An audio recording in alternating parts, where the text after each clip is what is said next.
అంటే ఉదాహరణకి కొరియా తీసుకుంటే కనుక కొరియాలో బిగినింగ్ ఇనీషియల్గా వాళ్ళందరూ యూత్ అనేవాళ్ళు నైట్ ఈవినింగ్ అయ్యేసరికి చాలా పక్కదారులు పడుతున్నారు, కొన్ని కొన్ని వ్యసనాలకి లోనవుతున్నారు.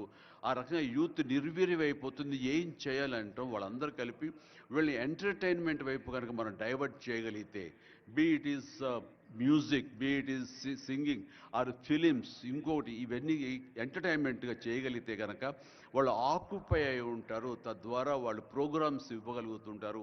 వాళ్ళందరూ నిష్ణాతులయ్యి వాళ్ళ ఫ్యామిలీకి వాళ్ళు బాసటగా ఉంటారు. తద్వారా వాళ్ళ నుంచి జనరేట్ అయ్యి ఎంతో కొంత వాళ్ళు క్రైమ్ వైపు వెళ్లకుండా ఉంటారు. ఆ రకంగా క్రైమ్ రేట్ తగ్గించుకోవచ్చు అనే భావంతో కొరియన్ గవర్నమెంట్ స్టార్ట్ చేసింది. కానీ ఈ రోజున ప్రపంచ పరంగా Korea K pop, K drama, కే మ్యూజిక్ అంటూ కొరియన్ వాళ్ళ ఎకానమీ, వాళ్ళ జీడిపికి ఎంతో కొంత కంట్రిబ్యూట్ చేస్తుంది. ఎన్నో బిలియన్స్ ఆఫ్ డాలర్స్ కంట్రిబ్యూట్ చేస్తుంది ఈ యొక్క సాఫ్ట్ పవర్ మ్యూజిక్ అన్నది.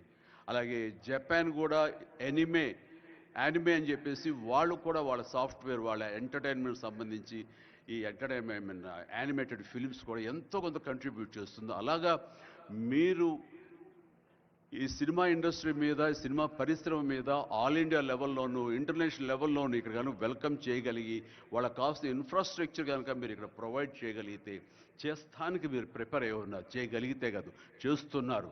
దానికి మా నుంచి పార్టిసిపేషన్ కావాలి.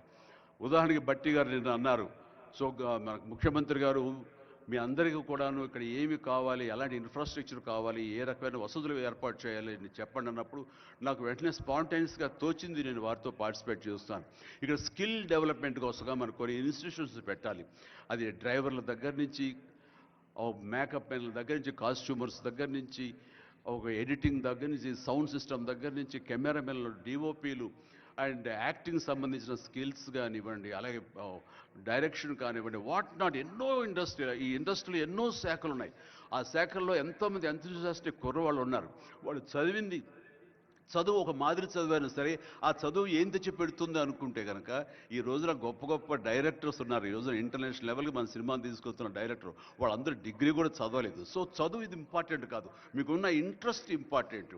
ఆ ఇచ్చేటువంటి గవర్నమెంట్ ఆఫ్ తెలంగాణ ఈ రోజున మనకి ఇస్తున్న ఈ అవకాశాలను సద్వినియోగం పరుచుకుని మీరందరూ కనుక రాగలిగి ముందుకు వచ్చి ఈ యొక్క ఇన్ఫ్రాస్ట్రక్చర్ సంబంధించి వీళ్ళు ఇచ్చిన ఫెసిలిటీస్ని వినియోగించుకుంటూ స్కిల్ డెవలప్మెంట్ ముందు చేసుకోగలిగితే కనుక మీరు ఎక్కడికి వెళ్ళినా సరే, వాళ్ళు ఎంతోమంది వెబ్ సిరీస్ తీస్తున్నారు, అలాగే టీవీ సీరియల్స్ తీస్తున్నారు, సినిమాలు తీస్తున్నారు, పెద్ద సినిమాలు తీస్తున్నారు, చిన్నవి తీస్తున్నారు. అలాగే ఈ రోజున కేవలం స్క్రీన్ మీదే కాకుండా మొబైల్కి సంబంధించినటువంటి సినిమాలు కూడా చాలామంది తీయటానికి రేటు సమాయత్తం అవుతున్నారు. ఇది ఫ్లిప్ అని ఇంటర్నేషనల్గా వస్తుంది. ఇప్పుడే మహేంద్ర గారు నాతో మాట్లాడుతూ ఈ వర్టికల్ సంబంధించిన ఫిలిమ్స్ 3 minutes నిడివి, అయితే 10 minutes మ్యాక్సిమం 10 minutes నిడివి ఉన్నటువంటి సినిమాలు మనం చేయగలిగితే అది ప్రతి వాళ్ళ చేతుల్లో ఉండి అది వాళ్ళందరూ ఎంటర్టైన్ చేయగలుగుతుంది. దానివల్ల ఎంతో ఎకానమీ మనం డెవలప్ చేయొచ్చు, ఎంతోమందికి ఉద్యోగ అవకాశాలు ఇవ్వచ్చు. నేను దాన్ని ఇనిషియేట్ చేస్తానంటూ మహేంద్ర గారు చెప్తూ వచ్చారు. సో ఇవన్నీ కూడా ఇది సాదాసీదాటువంటి కాదు. సినిమా ఏదో ఆడుతుంది, 2 రోజులు డబ్బులు తెచ్చి పెడుతుంది, వాళ్ళు ఏదో మిగుల్చుకుంటారు కోట్లు అంటే తేలిగ్గా చూడదు. దీని వెనకాల చూస్తే కనుక లక్షలాది మంది యూత్ ఈ అవకాశం సద్వినియోగపరుచుకుని అభివృద్ధిలోకి రావచ్చు, పేరు ప్రఖ్యాతులు సంపాదించవచ్చు.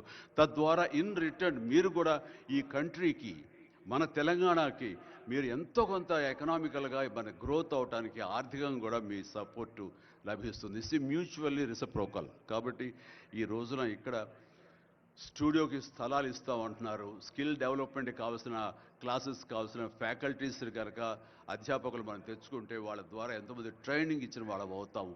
ఇది సద్వినియోగపరచుకోండి. దీని మీద మన ఇండస్ట్రీలో పెద్దలు కూడా సీరియస్గా ఆలోచించండి. దీని మీద నేనైతే సీరియస్గా తీసుకున్నాను, వారితో అదే అన్నాను. మీరు ఒక సెమినార్ లాంటిదో లేకపోతే చిన్న క్లోజ్డ్గా మీరందరూ నాకు ఇన్వైట్ చేయగలిగితే కనుక ఇలాంటివి ఏమైనా సదస్సులు మాకు చిన్న ఎత్తులో సినిమాకు సంబంధించి మీరు చేయగలిగితే కనుక మేమందరూ దీన్ని మరింత ముందుకు తీసుకువెళ్ళి మీ కళ ఏదైతే ఉందో, మీ బ్రెయిన్ చైల్డ్ ఏదైతే ఉందో దాన్ని ముందుకు తీసుకెళ్ళి ప్రపంచం మొత్తం ఎంటర్టైన్మెంట్ రంగానికి సంబంధించి ఈ తెలంగాణ వైపు, ఈ హైదరాబాద్ వైపు మనం చూసేలాగా చేయగలుగుతాం. చేస్తామన్న ధైర్యం నాకుంది, భరోసా ఇస్తున్నాను. నా వంతు కృషి నేను చేస్తాను. నా ఈ అవకాశం ఇచ్చేందుకు ధన్యవాదాలు. మా ముఖ్యమంత్రి గారికి, అలాగే ప్రతి ఒక్కరికి నా హృదయపూర్వక ధన్యవాదాలు మరొకసారి తెలియజేస్తున్నాను, ముగిస్తున్నాను. జై తెలంగాణ, జై హింద్.